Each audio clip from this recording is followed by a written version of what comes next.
It is a launch of 2024 World Press Freedom Day activities. As you may be aware, that the media fraternity in Uganda joins the rest of the world to commemorate the World Press Freedom Day every 3rd May of every year.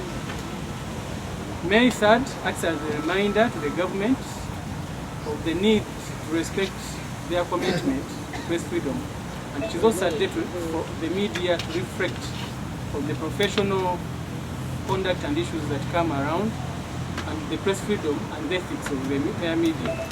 It is also a day to embrace for those journalists that have lost their lives in the pursuit of a story.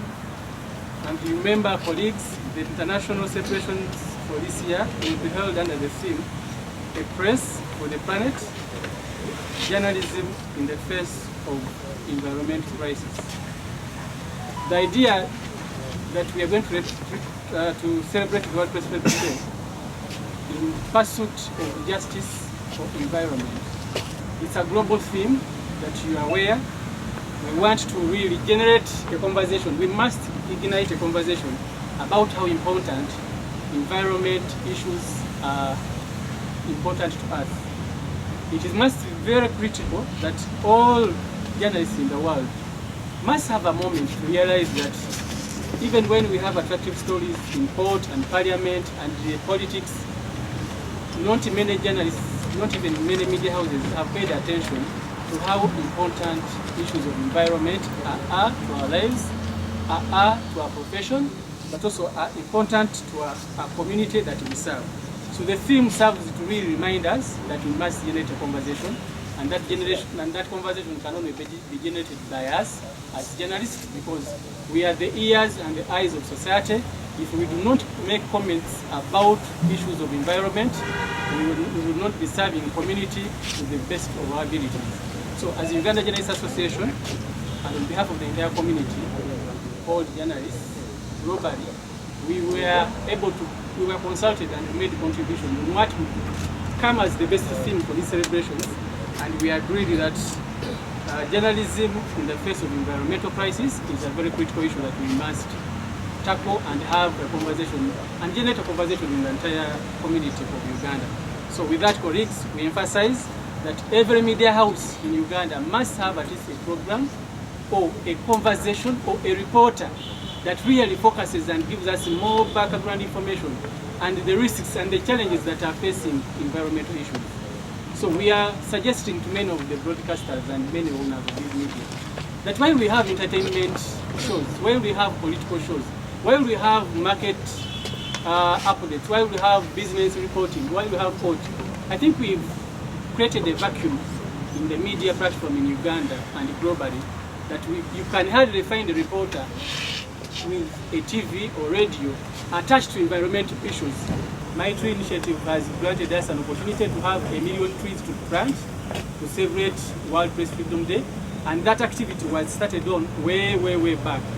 So we are continuing with the activity of tree planting, and I want to encourage any media house that feels that has space to plant tree in their space to contact Uganda Journalists Association and the teams under Uganda Initiative on Environment to have these trees planted.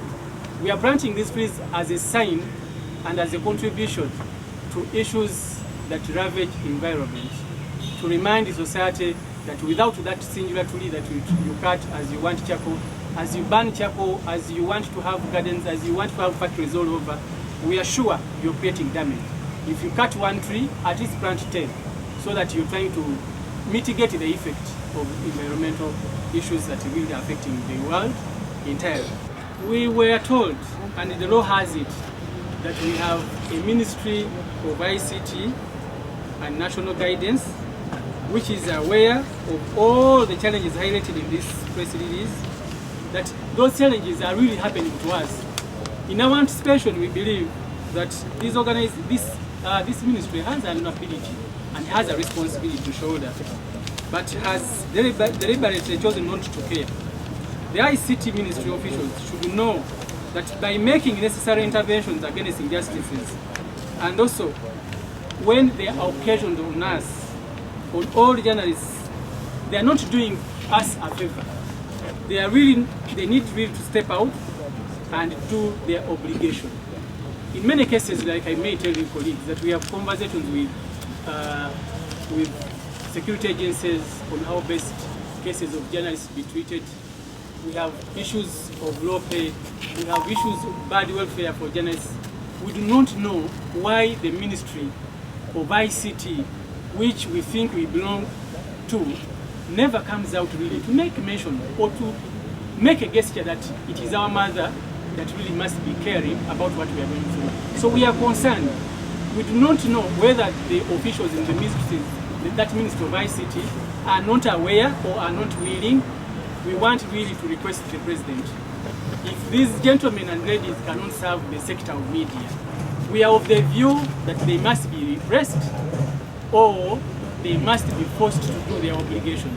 We cannot be an association that shouts here and cries here, yet the ministry that does not want to do a thing or two. We are aware that the ministry runs a budget. I don't know who are the beneficiaries of these budgets of the ministry. I do not know whether in their planning sessions consider that they are managing a sector that has challenges.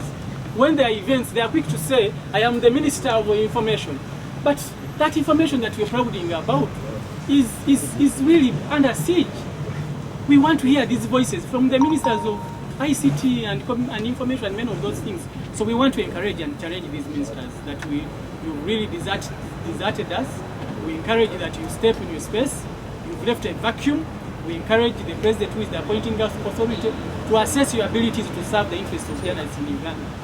If not, maybe the President should be advised that we should have different faces come to serve us.